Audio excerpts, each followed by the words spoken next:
right, so just getting down to business, even though there doesn't seem to be a lot of people have joined us yet. Hopefully you all are healthy and in good spirits wherever you may be. Tonight's live is going to be very short. I hope to be done with this in the next 30 to 40 minutes maximum. So what we're going to be working on tonight is, again, this is a learning curve that a lot of y'all have asked me questions about. And in particular is about where to have a good starting point with Zulu. So one of the main things that has been very much so relevant in the overall give this a little bit more juice, in the overall appeal of this product has been like when to say when, where to start, how to get things in a better place so that we can, do our best with what we got. And so I think one of the best ways to start is by having everything here, as you can see on Zulu, is pretty much set to the lowest point. And the only thing I will do as a cheat code is on the back, we're going to start in MX mode tonight so that we can kind of get the best results we can by learning things from the lower side of the fidelity curve. So where we're going to begin is I have a bus set up here that I'll close this out for now because I don't need to see all that. Where I have Zulu on the 2 bus of this entire track, along with 2 copies of the Xyenz Megascope, which was graciously donated to us by Damien, who I shouted out last episode. And what I've done is I've isolated 2 particular sounds on this track that are really sticking out to me as Zulu could make a big difference here. So one of the things we have is the demo of the track, which I'll play really quickly, which would help me get you, more in tune with what this thing sounds like without Zulu. But here's a first crank at it, so I'm just going to play this section. This has got all the stuff going at the same time. This is just a mix that's part of the sample set from my man. His handle is Watermelon Man, but we got him as Xyenz Fyxion. Xyenz Fyxion, excuse me.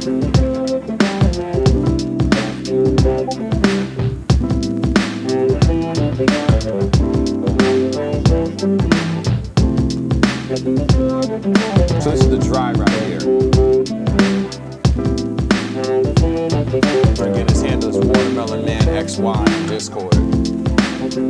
So big shout out to him for allowing us to use these sounds. And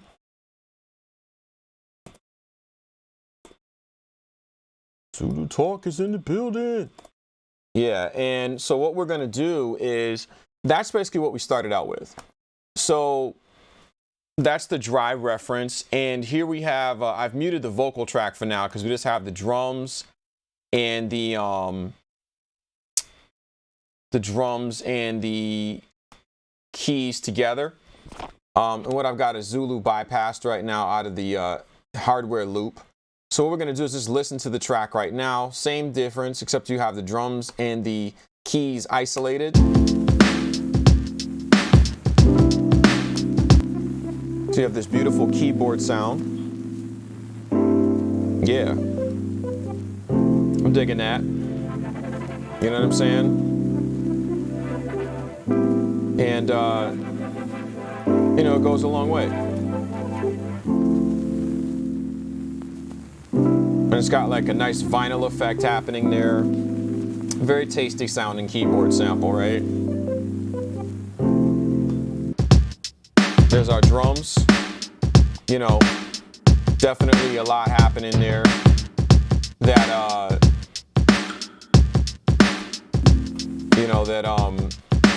Makes a big difference. And by the way, you'll hear stuff come up and down. It's just me. I have a ducker across the whole session so you can hear me clearer when I'm speaking.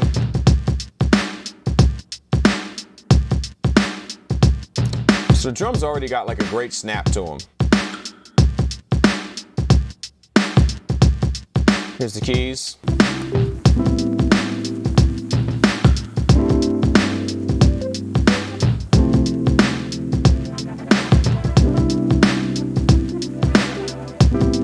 Right, so stuff's sounding good right now.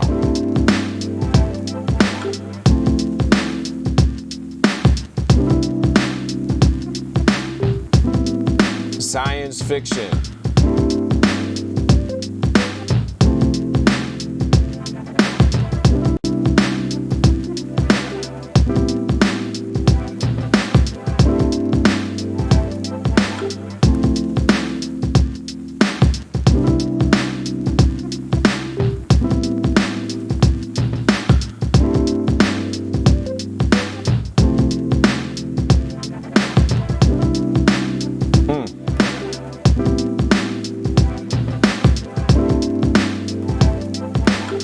Well, it looks like the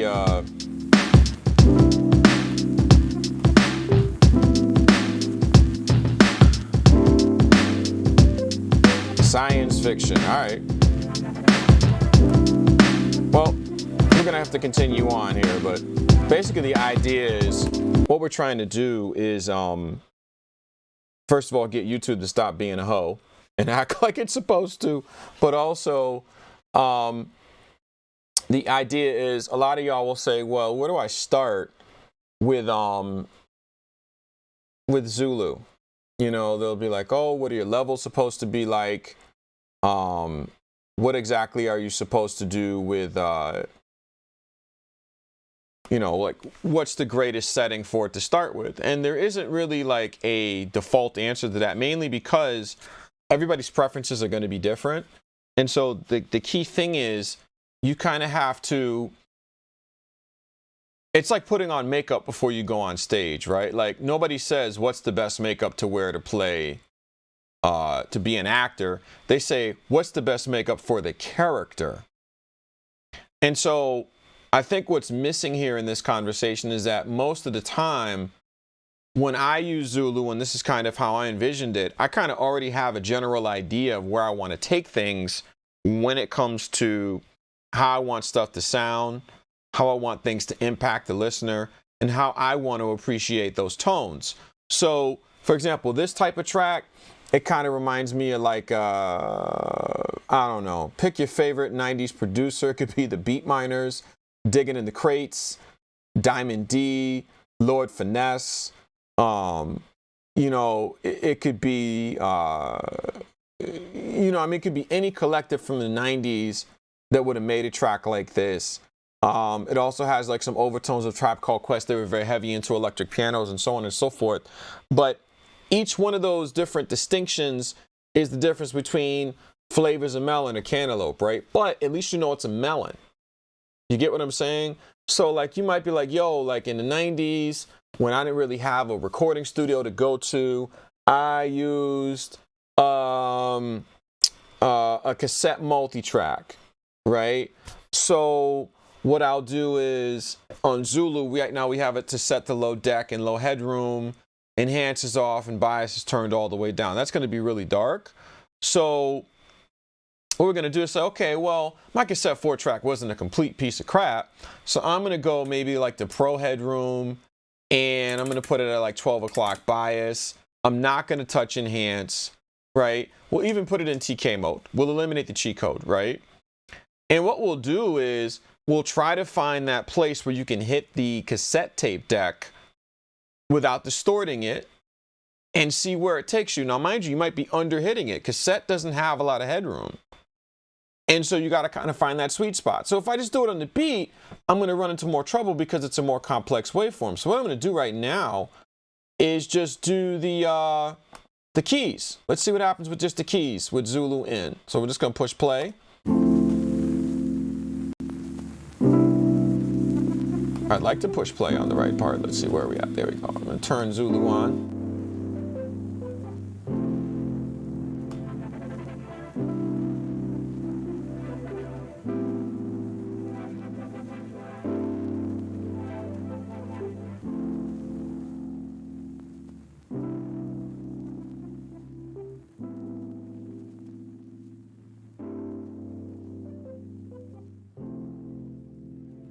Getting clean now.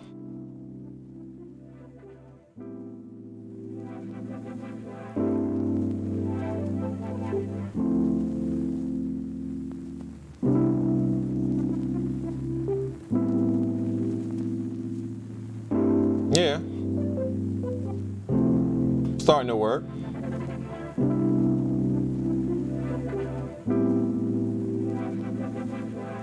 Okay, so we're in this place now where like the noise floor is probably not fantastic, you know, but it's not hissy. Like we're not hearing a lot of noise right now. And we're also preserving that ability to not super distort the deck. But remember, we're kind of fighting that reality of where this is supposed to land. So again, we're going to listen to the sound again. This is without Zulu. So we're still off on volume, so let's pull it back up to where it's supposed to be.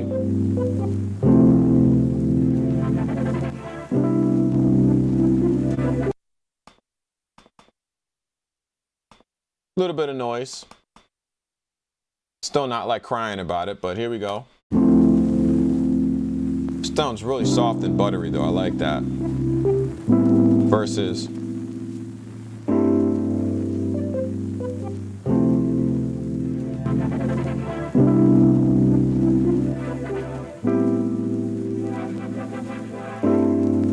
and it brings up a lot of stuff. Like with the dry,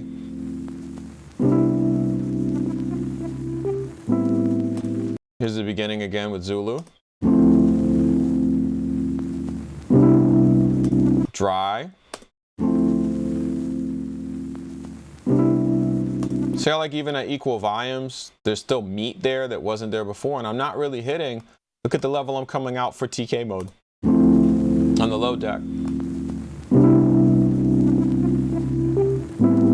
I'm at negative 28 right now. Can I go a little hotter?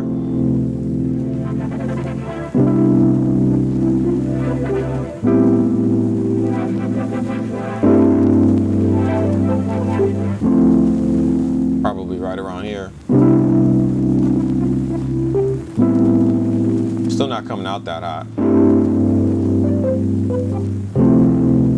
Can I go a little hotter?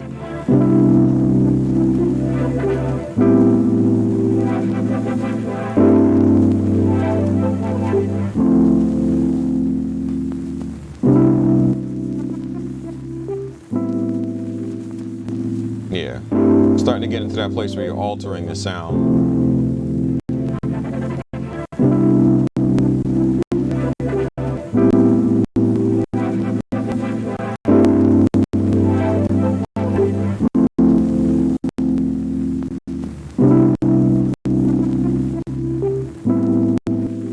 There we go.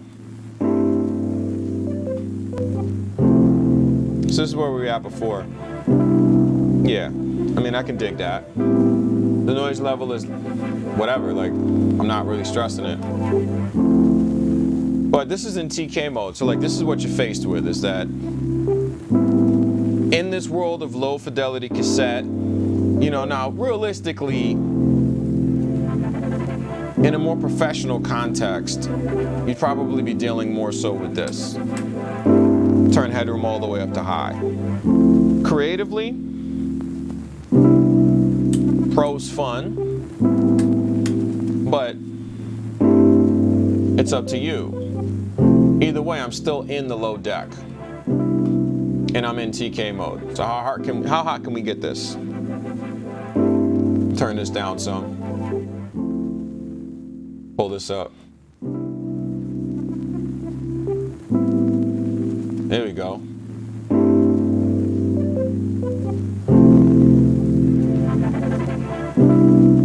Pull it back some.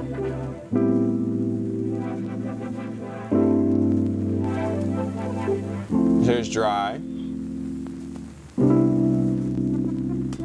Here's Zulu.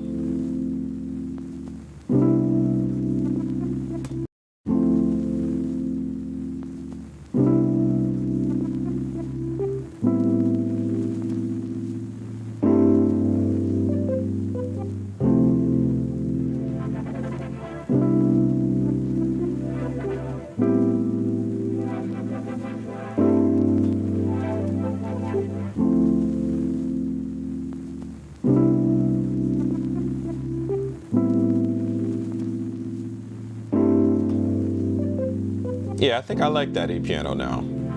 At least, like, if this is the effect I'm going for, right?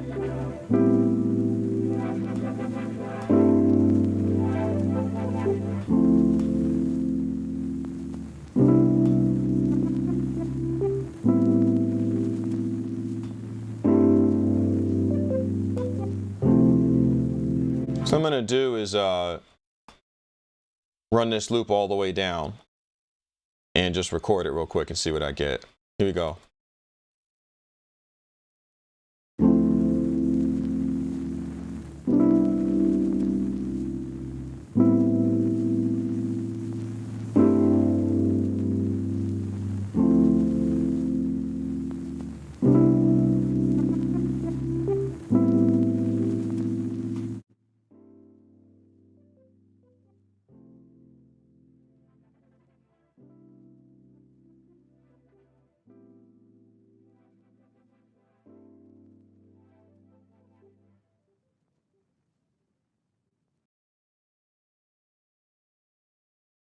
Oops, did I screw that up?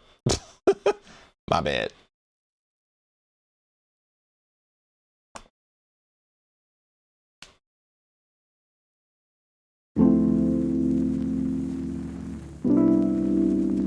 Yeah, that'll...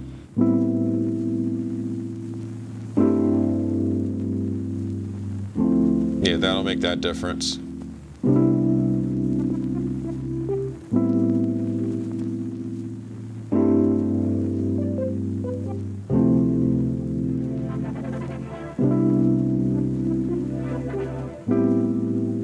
So again, we're at that low deck, 12 o'clock unbiased, high headroom, no enhanced position. And there's that that vinyl sample. So now we should have a perfectly good sounding result. So we'll listen to this now. Sounds good to me. Oh yeah.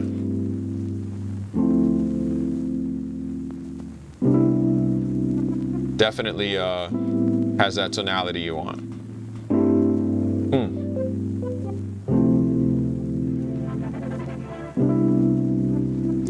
And then let's apply the same philosophy to the drums. So we'll listen to the drums now. Now, mind you, this print right here, so let's label this.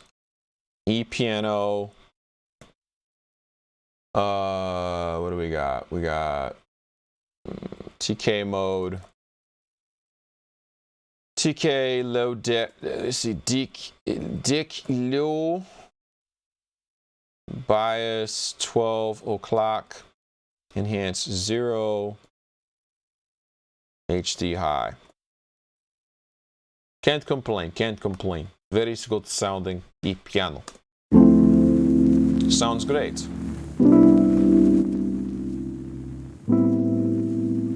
Right, so let's apply that to the drums now. Where are the drums? These drums, let's turn Zulu off really quickly.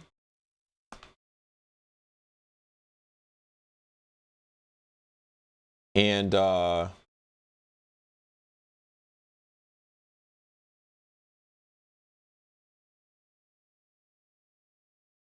let's see what we can do from here. So we'll listen to the drums going through Zulu, going to Zulu, but they're bypassed right now, but against the Zulu piano.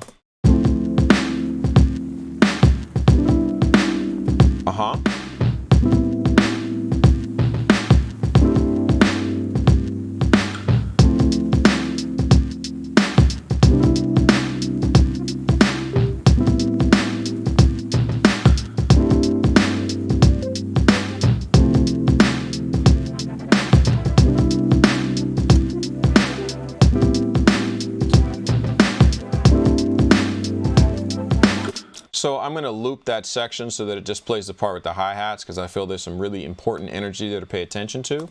And we're going to turn bias all the way back up. Keep it in TK mode though.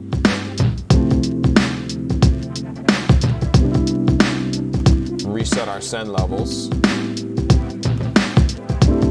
Let's put Zulu back in on drums.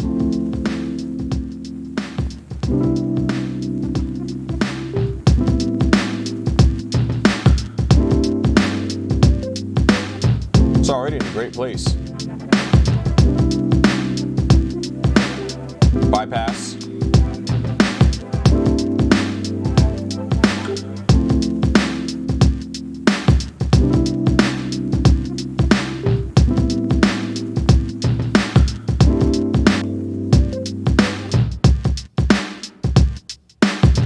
Listen to it dry.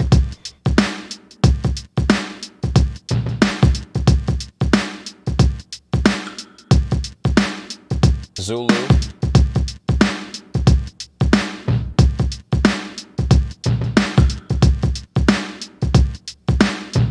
Now maybe we can lower the headroom on this. What happens?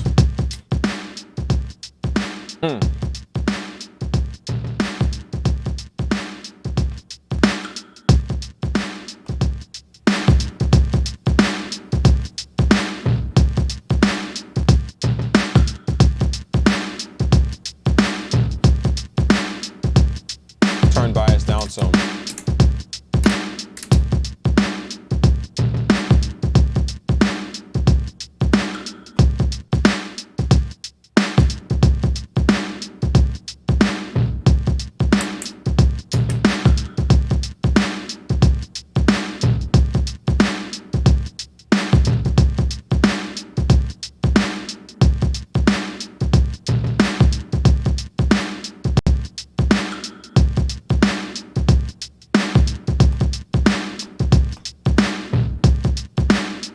And these drums are a little crunchy like this, but they kind of work. I'm gonna back off in the gain a little bit, see if I can steal some juice from Enhance. Now this will help with the crunch a little bit, so let's check this out.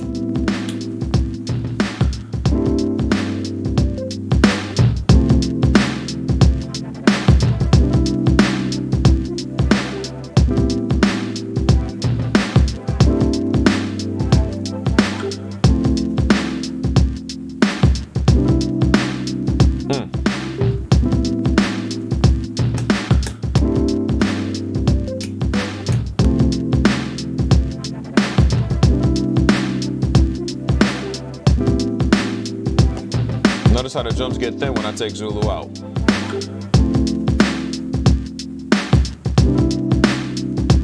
It's like the snare is too snappy now. Throw that Zulu back on.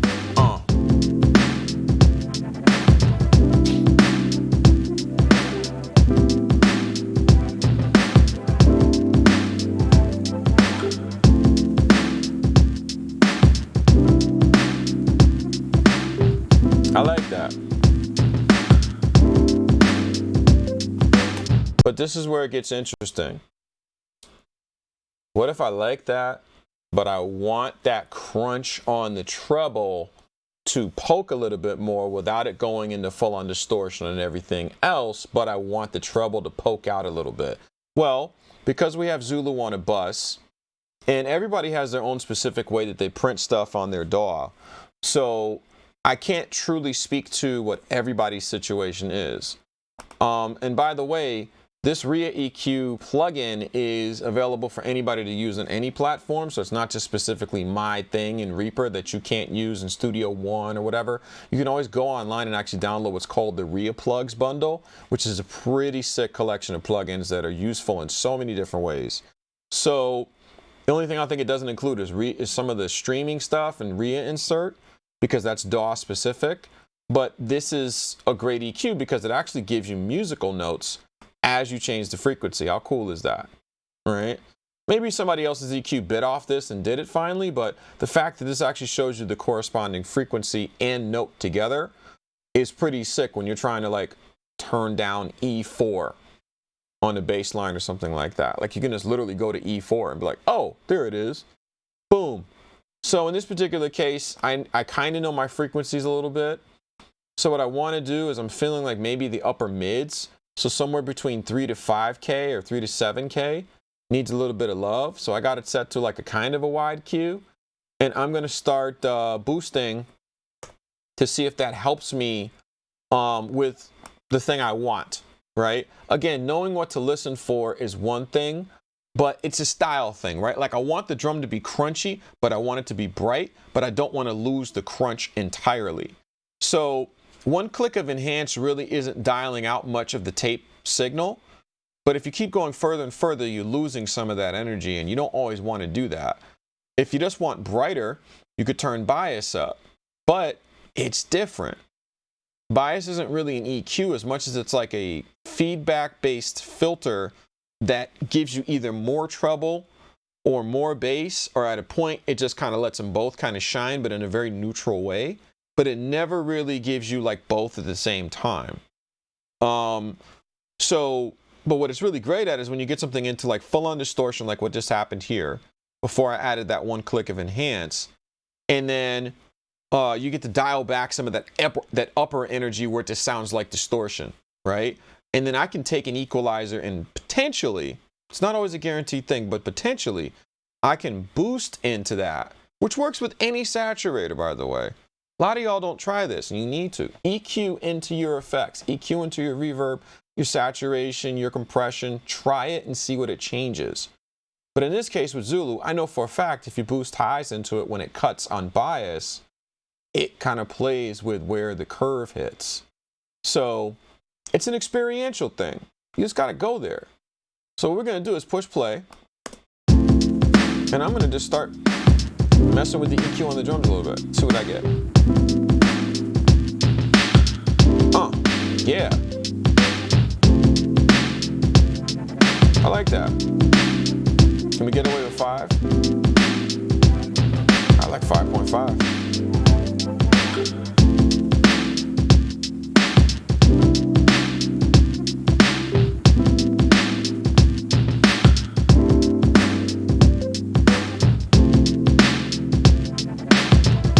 Try to offset the gain.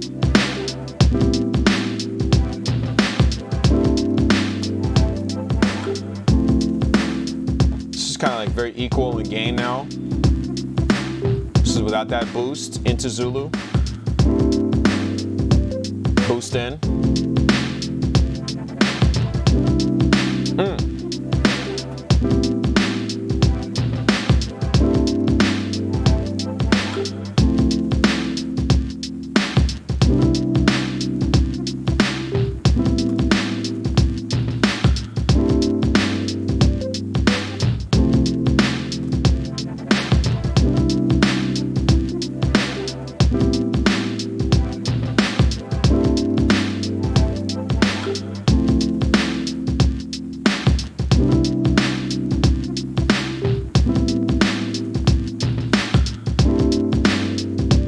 Turn down enhance to see if that helps at all.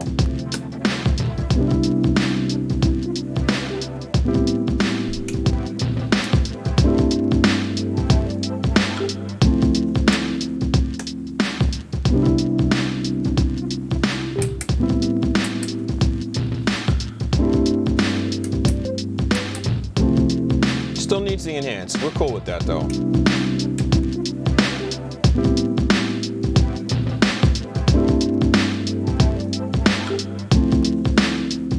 Now here's a quick check. Let's take Zulu out.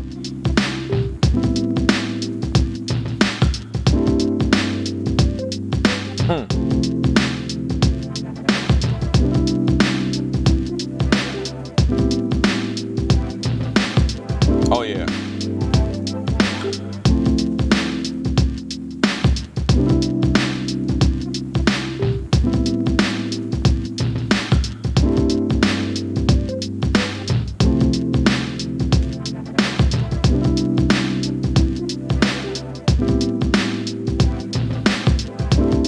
Now, can one get away with a boost on the low?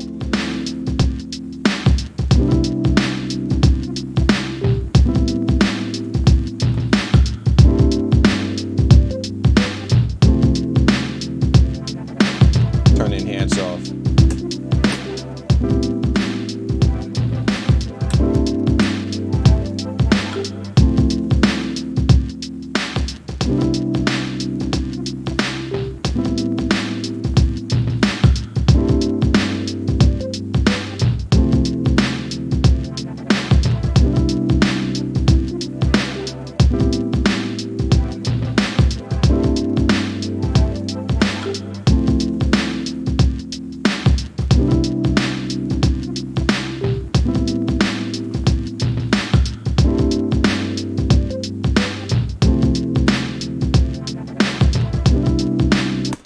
Now, in case you're sitting somewhere and you're twirling your doilies.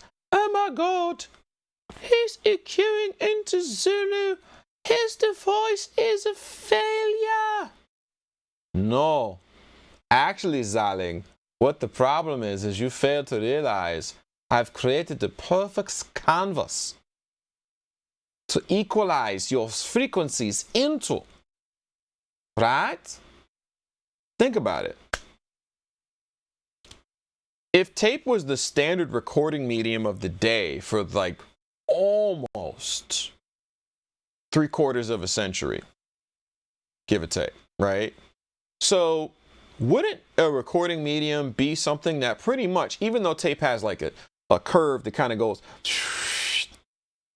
like that, for the most part, the majority of tapes kind of like, it's smoothed out, but it's got like an even kind of response to it. The way it favors certain transients over others is another conversation for another stream.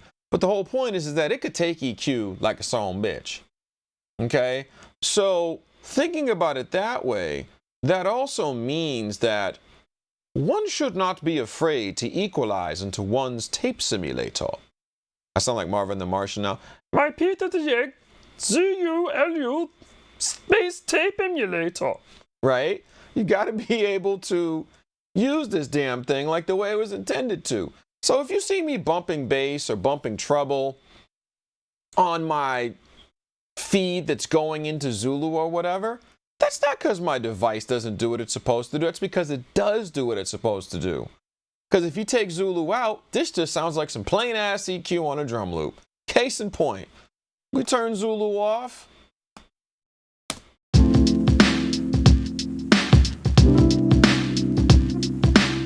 That EQ is still in there.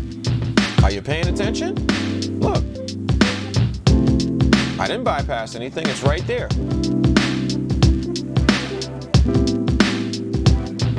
Right? Let's put Zulu back in. It's like your eardrums are moving now. You see that? You're like, oh, shit. What is that? That's tape, baby. What else you want me to say? EQ is what EQ is supposed to do, but this is now an analog process. And if you were sitting in front of a reel-to-reel tape machine with a console and an equalizer, and this was the drum loop you had to work with, you're telling me that you wouldn't do the same thing to get this versus being stuck with this?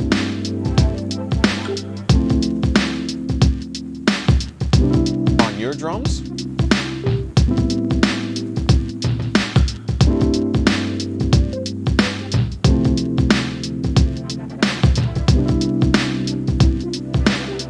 Put Zulu back in, it's like not even a choice.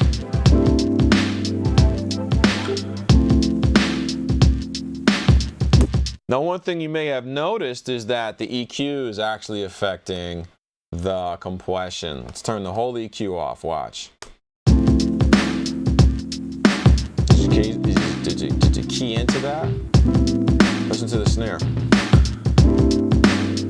EQ back in.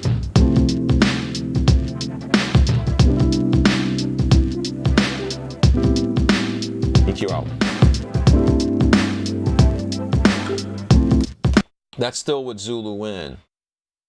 So the equalization curve is stimulating the organic side of this device, right?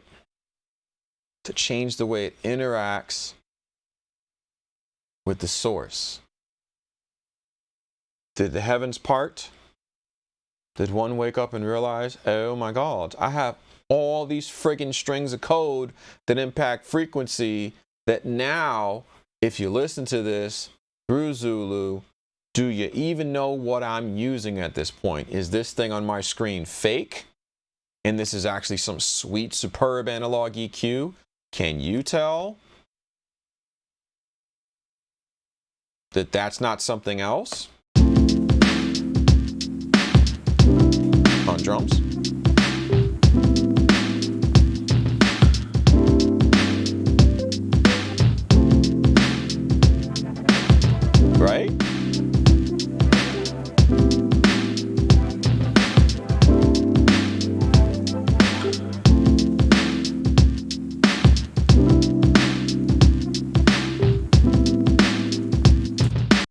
So we're going to move on to our next step so we can wrap this up, because we're approaching nearly the halfway point of 10 o'clock. And I think one of the best things you can do with certain types of things like this is to keep it short and sweet. That way the replay value is high, and also the presenter gets to the point very quickly, because we always have other things to do. Plus, if you follow me on Discord, my name is Ilikov.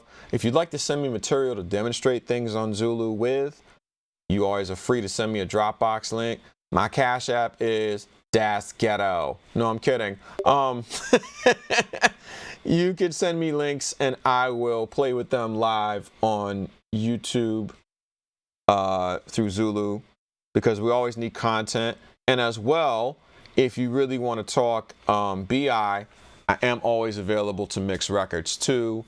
I am not free, but I am affordable, and I am Langston Massengale, the mixing engineer, creator of Zulu, and you will get Zulu and all the stuff that I make here in my lab on your tracks. So that is also the benefit of hiring me, is that it's kind of like I might make up some shit just to use on your record. That's the beauty of being a person in the tech world, and being an engineer person in the music industry. By the way, big shout out to Mustafa Shakir for releasing his newest video of Golden Child, which is also off the Masterpiece Theater EP, which is definitely something I not only mixed, but I also mastered using Handsome Audio Zulu, the world's first passive analog tape simulator, which, by the way, is also in stock at our Reverb store, which is found at reverb.com/shop/Handsome Audio Shop. Again, that's reverb.com/shop/Handsome Audio Shop. They are on sale. They are in stock. You better buy them while they last, because as you always know, no matter how quickly we make these things, people buy them quicker than we can put them in stock. So act now and act soon. And by the way, if you didn't know, Handsome Audio and Reverb are partnered together to offer you amazing financing through a company called Affirm. So even if you have challenging credit ratings, you may potentially qualify for 12-month financing of a Handsome Audio Zulu, which works out to be about $70 a month, and you can own a Zulu. Now, I don't know about you, but considering that this thing is also priced to move, it actually is portable. It will mount on a mic stand thanks to our brand new MK2 case. It only weighs 5 pounds, will fit in a laptop bag, along with your laptop, a camera, and possibly a sandwich. Who doesn't love sandwiches? It's probably a good idea to explore using Zulu. And for those of you that are over in Europe as well, please don't forget that we are actually making the moves at this very point in time to set up our European distributorship network. Very soon, you'll be able to actually buy Zulu and get it shipped the next day within the EU. How cool is that? We are about to take over the world. In the meantime, let's get back to the stream. So where was I? Oh yes. After paying the bills and spamming for myself as a mix engineer and letting you know that Handsome Audio Zulu's in stock, I was about to print this fly-ass drum loop. So what I'm going to do is I'm going to turn off the loop section. I'm going to leave that EQ on the drum track, and what I'm going to do is print this whole record, just that one part anyways, through Zulu. What I'm going to do is find this. By the way, Reaper is sick, because you just drag and drop your routing, right click on stuff, and you have a slave track that will record your crap. So I'm going to hit record, and we about to lay these drums down, baby. Here we go. Again, we're in the low deck. Bias is actually at, that's 2 o'clock. So let me label this track. So we're in TK mode still. So we're going to do drums. Let me see. Drums, TK, low deck, bias, 2 o'clock, enhance, ENH, that's 8 o'clock. And headroom is Pro, HD Pro. And away we go.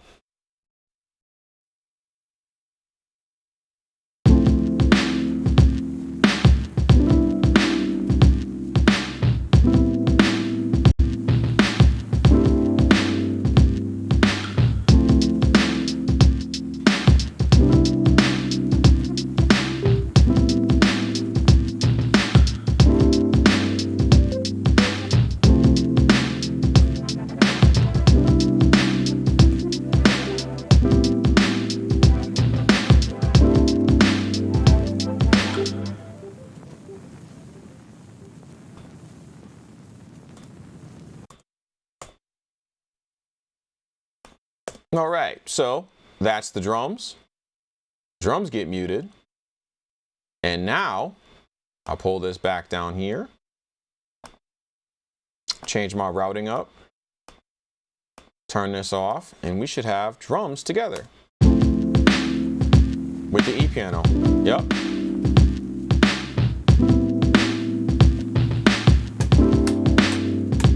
I'm going to reset Zulu now back to gold dots except for the deck.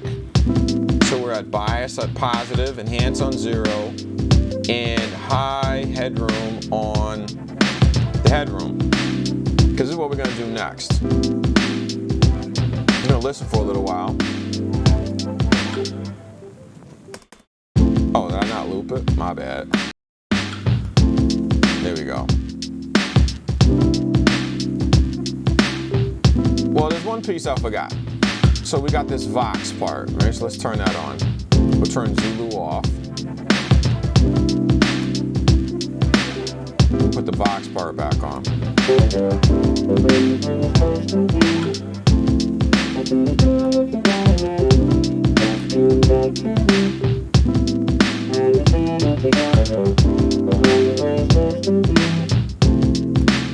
So that sounded like what Zulu ran.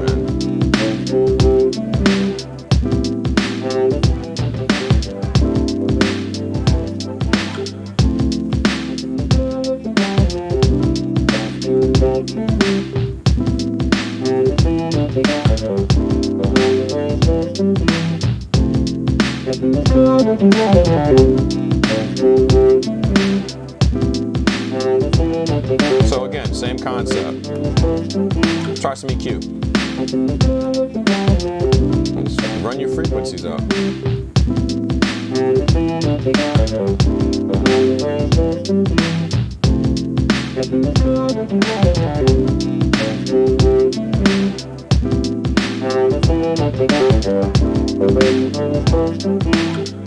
Take a listen.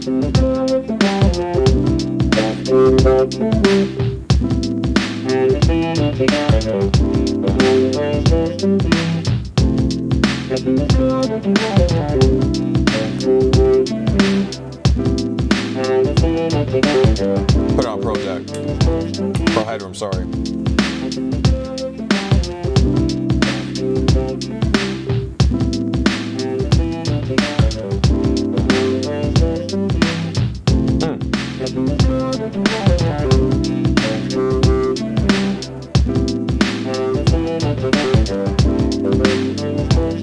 One click of enhance. Yeah.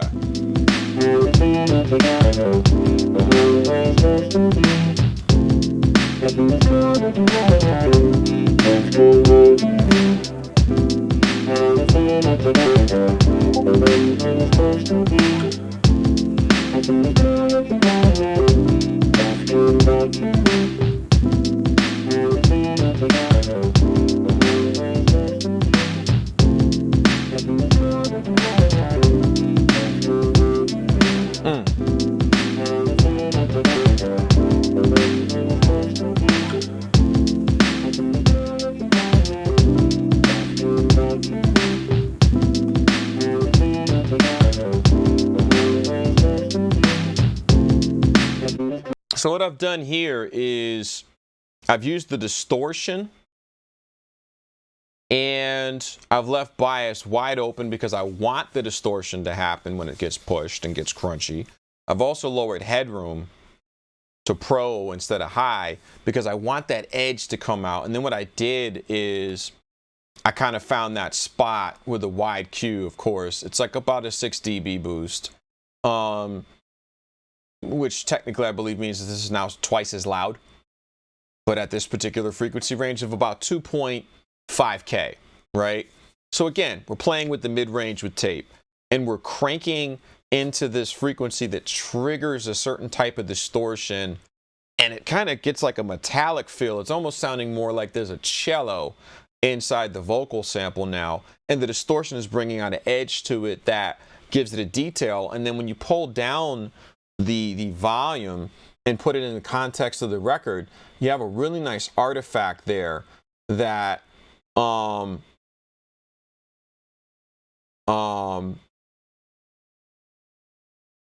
it just gives the track a certain feel now that like it didn't have before, right? Like, and again, EQ unlocks a lot of hidden stuff with saturation. There's just no way around that, right? Like, think of it this way. Transformers are technically low-pass filters in the grand scheme of things, right? And they only do things in certain ranges, and they only do things within certain stimuli happen to them, right? Transformers typically don't saturate on purpose because they're not designed to do that. Sometimes they do, but it's not like what you think, right? So really what makes it really cool, though, is that because Transformers can take a lot of pummeling before they induce saturation on a signal, you could do a lot with frequencies and saturation and everything else in that junction. And that's kind of like what created the sound of these classic consoles. And so that's where a lot of your tonality comes from when tape comes into the picture, is that we actually use the curve of the individual channels of the board, along with the active circuitry, along with the filtering. That's why Juju got invented. To create these kind of thumbprints that you put on stuff as it hit tape. So like you got this excited state that the audio's in, and then tape comes in and rolls it back and makes it smooth and makes it natural sounding, even though it's distorted. But to our brain, we're like, that sounds like a guitar. And that is the thing about stuff like this, is that when you find that little place where you're almost sound designing into the tape recorder, it unlocks a whole new realm of opportunity for you to be more creative as a producer and an engineer, or the teaming of those two entities, so that you get the sounds that you want, or even sounds you didn't know were possible until you kind of get into the, into the captain's chair. So I like this sound. It isn't like I boost 3.5K on everything. It's just whatever the track is calling for here. I'm closer to 2K than 3.5K. But the bottom line is the track will tell you what it wants. I don't think this particular sound needs more bass. I could probably cut bass and see what happens if I wanted more distortion, but my producer's ears or my mixing engineer ears tell me that this is in a good place. So guess what? I'm recording it. Just that simple. If you're in a good place with a track, there's no rule that says you gotta keep effing with it. Just print the shit already and move forward. Commit. That's all you gotta do, baby. Commit to the track. Show the track a little tenderness. Turning off my loop, going backwards, I'm hitting record, and I'm moving on with the rest of my life.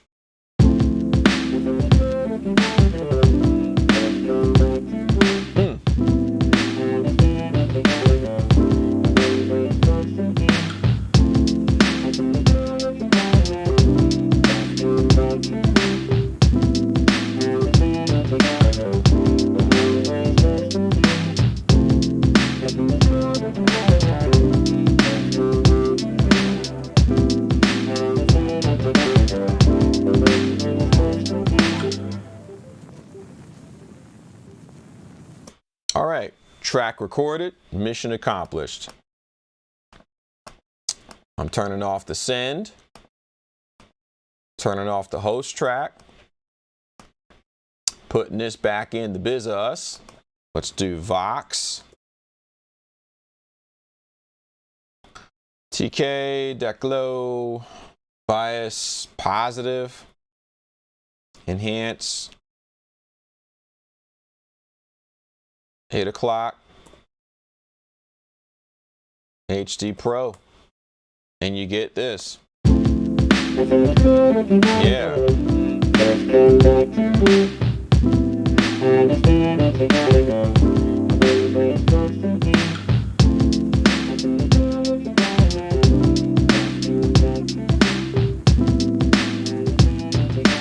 Like I said, you can turn it down.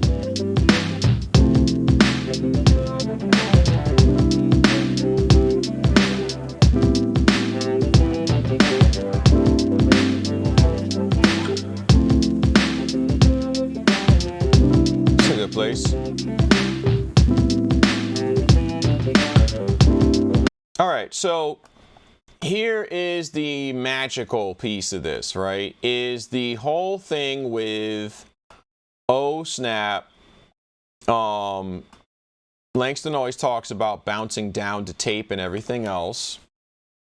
So what would that look like, right? So here's where it gets tricky, okay? Depending on your experience with the analog studio,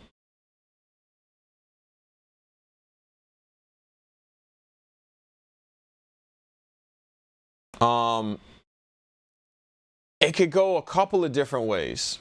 But here's the way that here's a couple of ways that I know this went down, right? So when you had the tracks available and you had an engineer that really was very hands-on and also wanted to make sure you didn't have any fuckery happen later on in the session, they would have you stripe down all the tracks off of your MPC or beat machine or whatever to tape. Now, mind you, that could take up a lot of space, depending on how many tracks you actually had.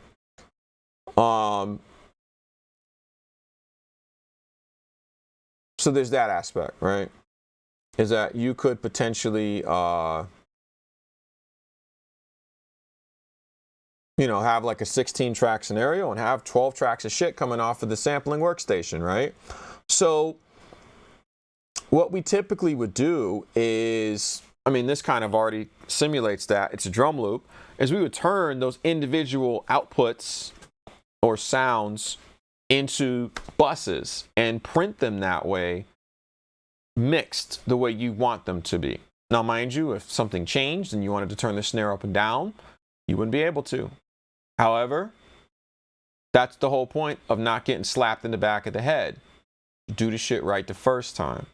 And you train your brain, you train your muscle memory, you get your synapses firing on all 12 cylinders so that you know how to mix things well and quickly and you can move on. So in this particular case, the drums and everything were already mixed before I got to them. All I did is print them to simulate them going to a cassette-based multi-track. But the reality is that in the past, you would have more tracks than, like you had tracks available. And when you ran out of space, you'd do what's called bouncing down. So you'd bounce the drums down to a stereo track or mono track or whatever it called for. And then now you had all these tracks you could record over and keep going. Sometimes you use the second machine to do that. You'd create what's called the slave reel. Sometimes while you were doing that, you would play something else on top of that slave reel track to capture an extra sound. A lot of times that was the cleanest thing. Like I said, Todd always talked about the synthesizer solo where somebody would cut a synthesizer solo while they were bouncing. It happened a lot more than you want to even fathom on great records, but it happened. Everybody didn't always have 48 tracks or even 24 tracks. They might have had 16 tracks. You run out of space quick. So the thing is the other way, and this is where the fuckery could have happened, and there's been plenty of situations where it did, is the only thing you used the tape machine for was vocals.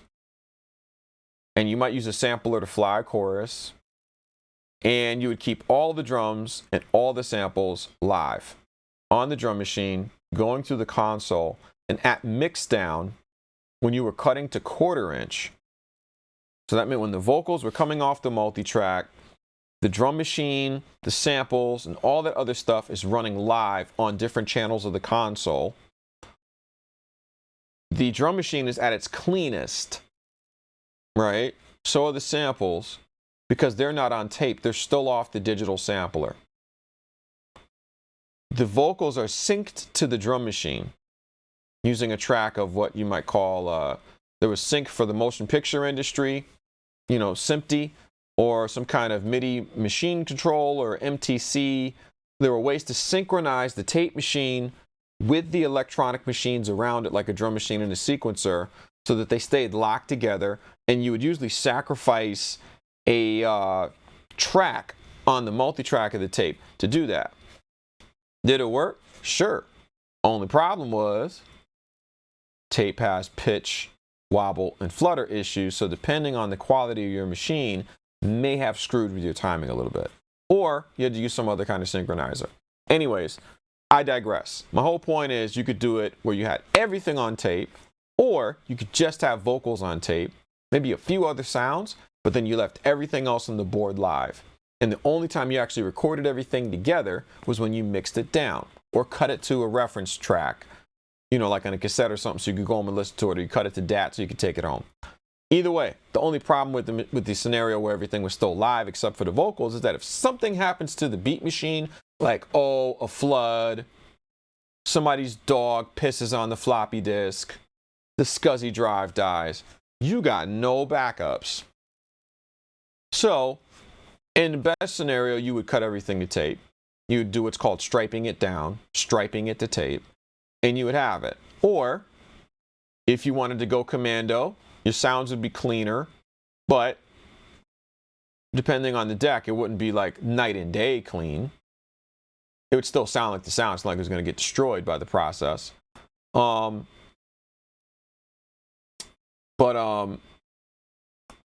would work that way.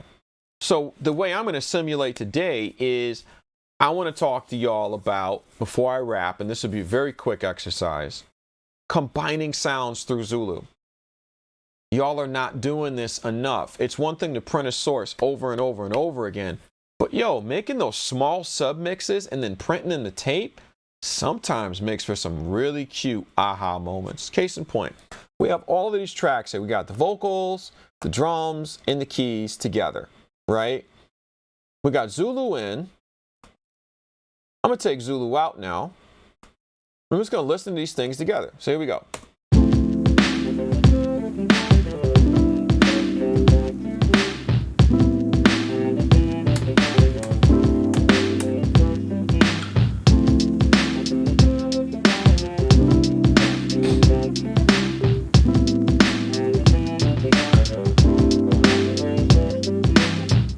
Right?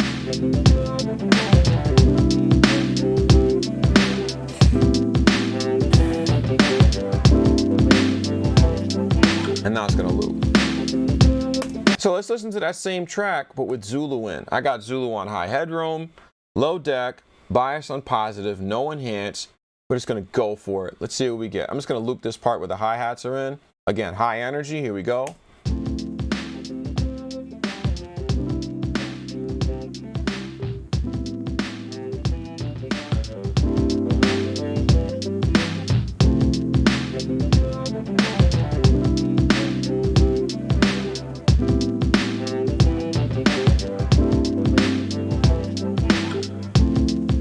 Let's listen to Zulu we'll listen without Zulu. Let's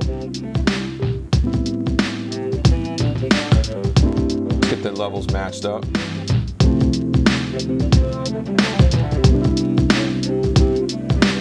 This is dry.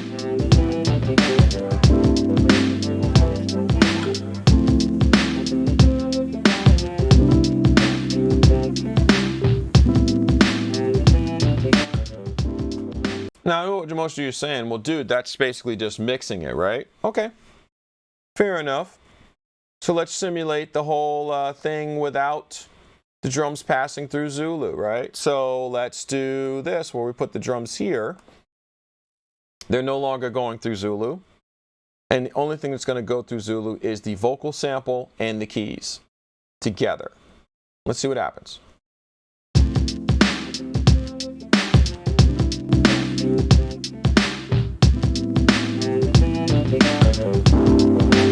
Too hot.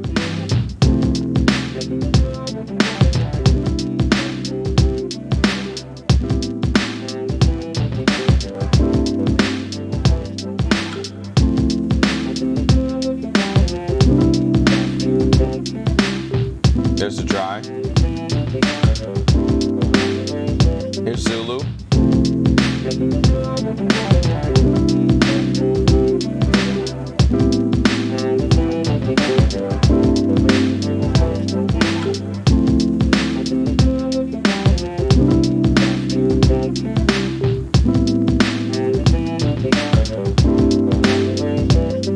One click of enhance.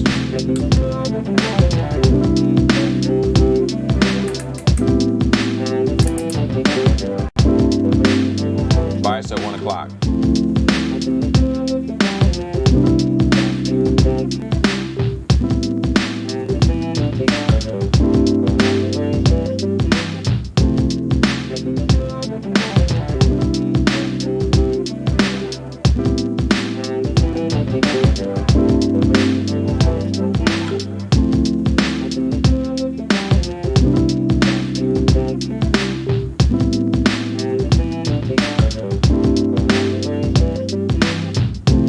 Listen to that one note. Let's see if we're hitting it too hot there.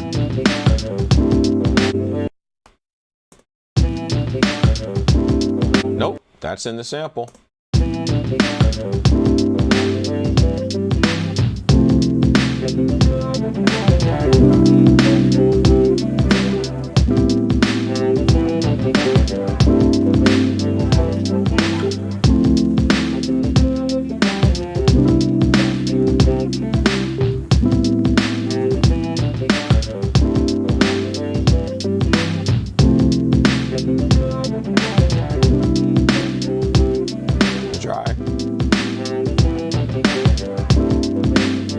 Zulu.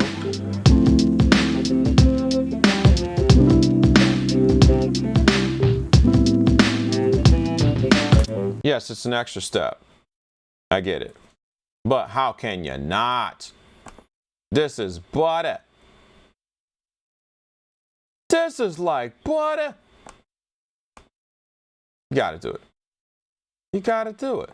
Just do it. Here we go.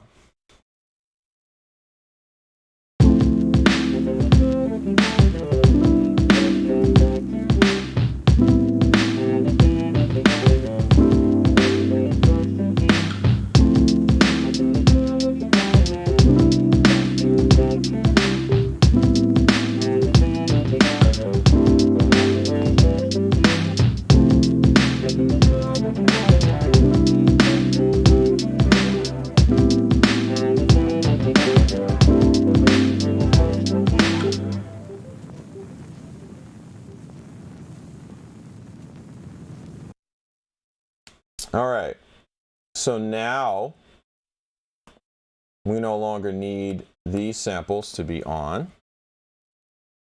And we can now, if we really wanted to, run these sounds together.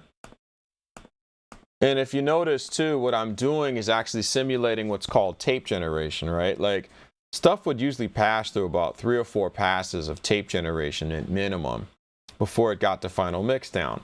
So I did the individual sounds. So I did the Vox, that's one. So like, let's say you do like the drums, right? I did the drums individually, like as a bus through Zulu. And now they're going to go through Zulu again on final mixdown. However, the E piano went on its own. Then it went together with the Vox sample, right? And now it's going to get done again. So that's 3 generations of tape. You could keep doing that over and over again if you want to see, like, you know, is this really, you know, the jam or not? But it doesn't, as long as you know what to do, it doesn't kill the process, right? So we're going to now listen to the taped drums along with the new tape bus, which is now samples bus. TK mode. Let's just do TK, DK, LO. Bias again at 1 o'clock. Enhance at 1 o'clock. I mean, it's 8 o'clock. HD high. So we're going to combine those two now into Zulu. So here we go.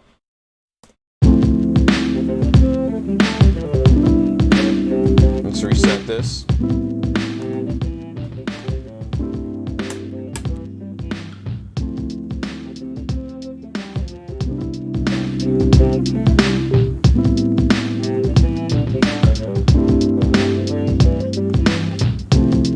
Dry.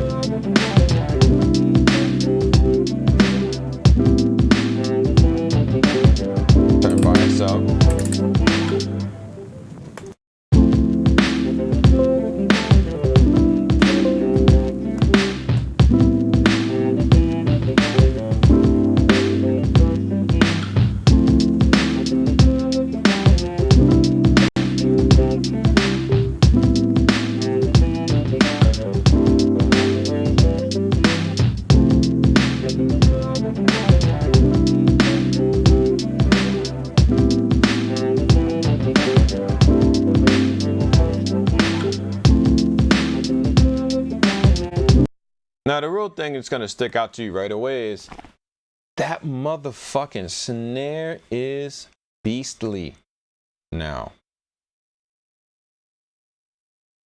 Now, that's just with one pass of tape, and now it's being bussed together with the samples. But the thing is that the overlap of the tones is what creates that thing that's happening. Remember, I've just demonstrated to you at least 1 or 2 times already that Zulu is sensitive to frequency response.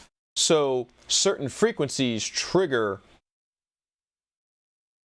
different stuff to happen. And when you combine those frequencies and they overlap each other and they create new harmonic sandwiches, you get this punch phenomenon, which is notoriously attributed to tape. So it's just like that, like that splat is what it's called. So listen to it with Zulu again on the loop section. I should probably put a marker here. Let me actually save my work. So I'm going to save this.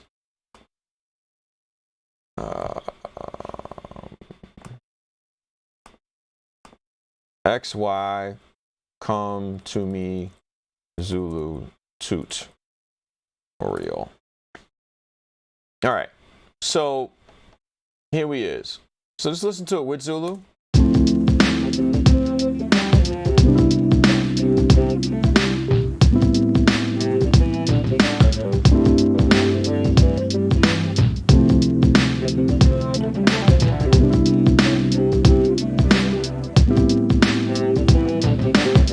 Take Zulu off for the next pass. Just kind of still hitting, but it's not hitting the same. Listen to the snare.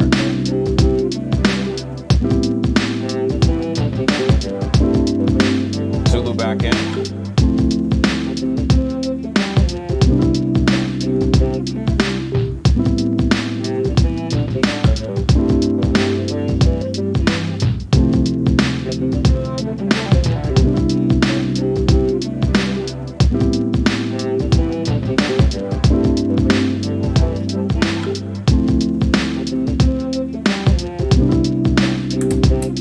Bias to midnight, 12 o'clock. 1 click of enhance. 2 clicks. 4 clicks.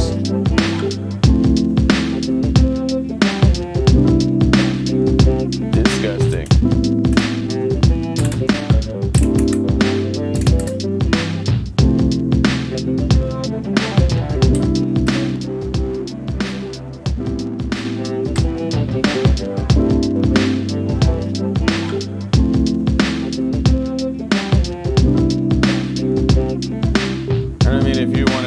Simulate you went to a big studio, you could always turn high deck up. And that snap changes too. Here's a high deck.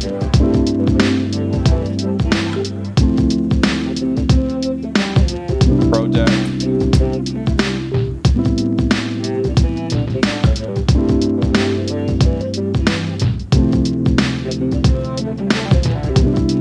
Nice deck, but I like that cassette. That cassette.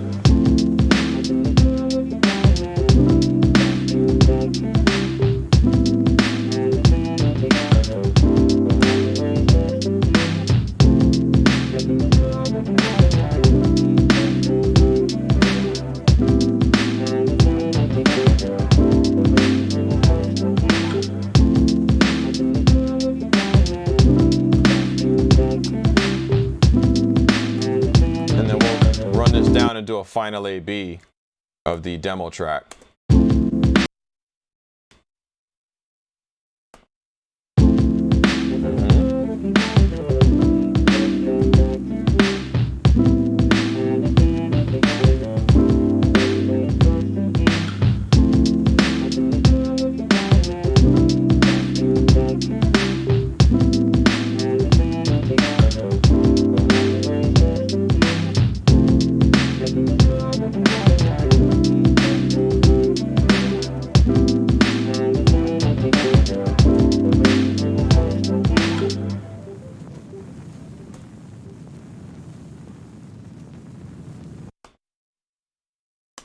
All right. So now that we have finally recorded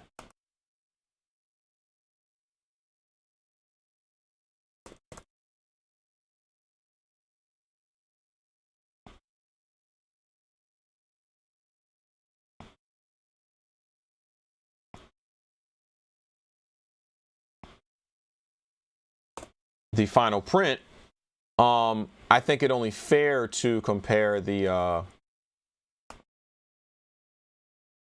it's only fair to compare the finished product. So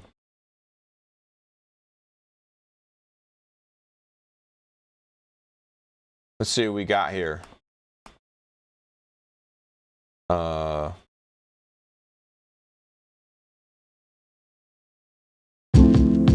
So we should have what's going on here? Check. Check,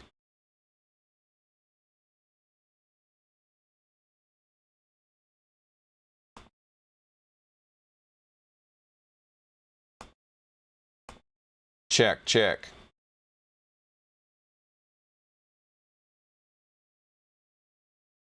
Testing. Interesting. Do I even have a duck feature? Check.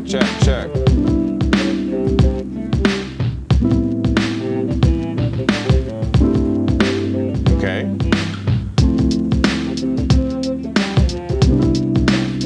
Let's just listen to them as best we can.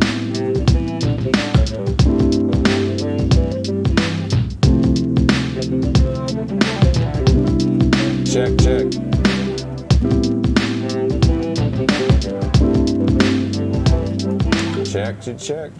Check. What's going on? I know.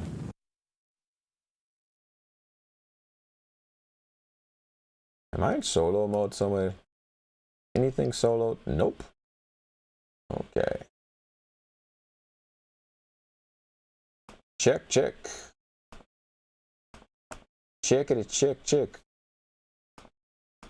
Wunderbar. Nothing. Okay. Anywho. All right. So.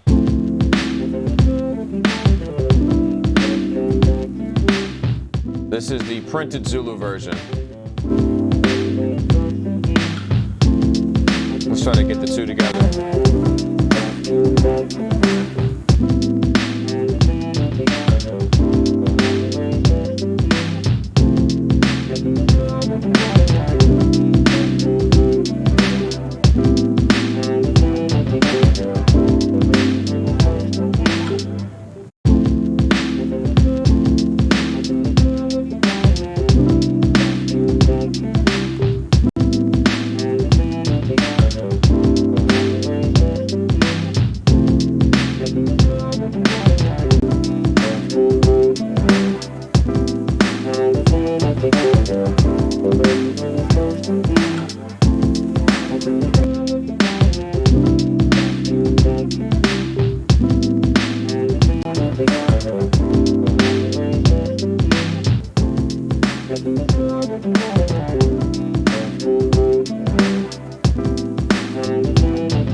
All right, so kind of a little troubling to get them together because they're mixed differently, but you can totally hear the difference in vibe immediately. So like if I just listen to the dry,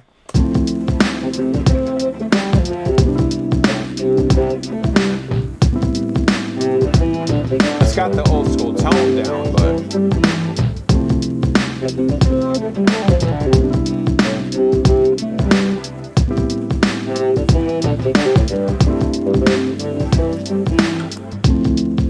and that's Zulu.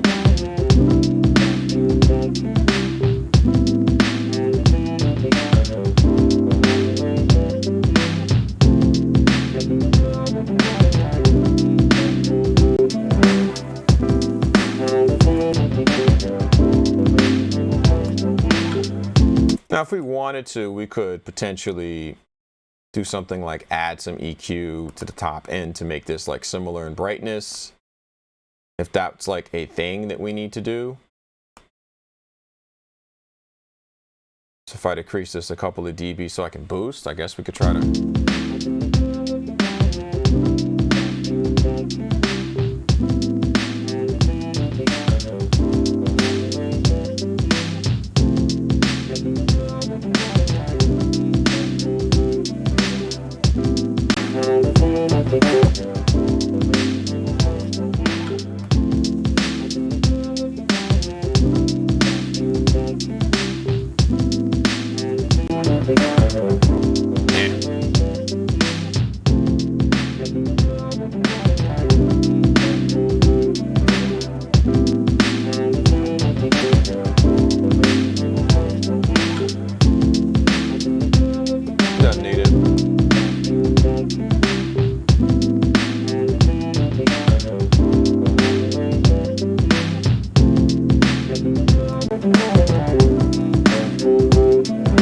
Bottom end.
All right.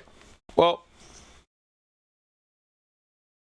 that concludes tonight's broadcast. Sorry it took so long. I came down with a really bad headache yesterday, and it just took me out. I'm feeling 1,000 times better today. For those of you that are not feeling well, I have you in my thoughts and prayers. And especially, I just want to send love, positive vibes, and a healing spirit, and also a spirit of hope and determination to all those families in Tennessee that were affected by those horrible tornadoes that swept through that particular area. I know that a lot of folks lost their homes. I'm not certain if someone has, suffered a fatality or not as a result of those tornadoes, but I do just want to let those folks that are down there, especially those of us that have family in the South, that are in that part of the United States, my thoughts and prayers are with you. I hope that, you've been able to maintain contact with those people that were affected by this. I was literally on the phone driving home tonight, and somebody who had family in Nashville was on the phone with a close loved one of mine, and they were talking about how a person had called and their mother's home was gone, like that. So you never know who's impacted by this. I have friends from my hometown that moved to Nashville to get involved in the music industry and were impacted by these storms. So this is real life. And there are a lot of different ways to interpret these things, but, you have to kind of live every day like it's your last. And at the same time, stay in touch with your family. Stay in touch with your friends and support people in need the best way that you can. I'm sure that there are people that need provisions, need water. Contact local houses of worship, brother and sister churches if you're in a religious network, lodges, whatever may have you, sorors, frats, etc., etc. I'm sure that there's going to need to be a massive relief effort for this particular situation. You know, and everybody just, you know, stay safe out there. Take your vitamin C, get proper rest, eat the good food, wear your mask if you're traveling, make sure you wash your hands, especially if you ride the subway in New York City, and just be well. And I mean, even for those of y'all that are in the music business, you know, get into the habit of sanitizing your workspace, not just because of some global health scare, but it's just better for you. You know, we talk about people that work with kids in schools and stuff and how they bring home illnesses. People that come into your personal space, especially a spot like a studio, which is like, you know, like a little control room. Somebody comes in there with one sniffle and gets all of y'all sick. Now your studio's closed because you're sick. And you can't take clients because you don't feel well. Or you take clients and you get them sick. Take care of yourself. All right? And again, hit me up on Discord. My screen name is Ilikov. I'm in the tribe chat. Those of y'all that know, you know, MG and CMP and all those wonderful folks on there. All the folks from Ladies First, etc., etc. I hope that you find this video beneficial to you, whether or not you own a Zulu, and also that it convinces you that potentially Zulu could be a very strong platform for you to adopt. Because I see a lot of people talking about DAWs and this, that, and the third. And I'm here to tell you that you can't see my DAW. You can hear what I did. You can hear what my equipment did. But you can't see how I did it. So to me, tools are far more important in their effectiveness on the sonics than just strictly workflow, because workflow can be adapted to. Before I go, I used to use a Roland MC50 MK2 in the very, very beginning of my introduction to programming sequencers, right? Like I grew up on MPC 60s, you know, but I couldn't afford one. So I bought a used MC50 MK2 by Roland. And lo and behold, I actually met some other producers that got busy on Note Sequencer too. It was a great sequencer for its time and the cost. But my whole point is that that sequencer was extremely limited, and yet I worked the living daylights out of that thing to make records. And you have to understand that your limitations are more likely than not your own personal limitations. You need to stop always blaming the arrow and learn how to adjust your aim, right? Now, there's certain situations where it is the arrow, like tape plugins, tape simulators that are out there before Zulu existed, they all fell short. So yes, a better arrow, a better weapon needed to be introduced into the arsenal. I totally will acknowledge that, and yes, I stood to benefit from it because I'm the business owner. But we all benefited from Zulu coming into the world. Let's not kid ourselves, right? But the point is, I still was ready for it, right? Like my workflow, my thinking, my thoughts was ready for that. So that's kind of like why I had to make it, is because nothing else offered me that. But a DAW is not going to change the tools you use. You're still going to use the same Waves plugins, the same copy of Melodyne, the same equalizer from Moog, the same this, the same that. Those tools will still transcend everything else. So that's why I say to people, even if you don't have that kind of bread where you can own a lot of different pieces of gear, yo, 2 channels of Zulu can in fact 48 channels of audio in your record. It's just all about how much time you want to invest into your mixes. I spent the hour on this beat. But what if that was the beat for your session? That's 1 hour. Don't forget, a typical record takes 8 to 16 hours to mix. You got a lot of time to get busy on your sounds. You can do it. It's okay. That's why I say, yeah, it's not a plugin. You can't slap it on everything all at once. But what really is really cool about having something like this is you make very conscious decisions when you use it. And you don't always have to use it on every track in a session. It could just be the drums and the vocals, and boom, you're there. And maybe the mix. And those are all optional choices, but having it involved eliminates a lot of other stuff. I mean, let me tell you something. Engineers spend a lot of time on drums, on records. a lot.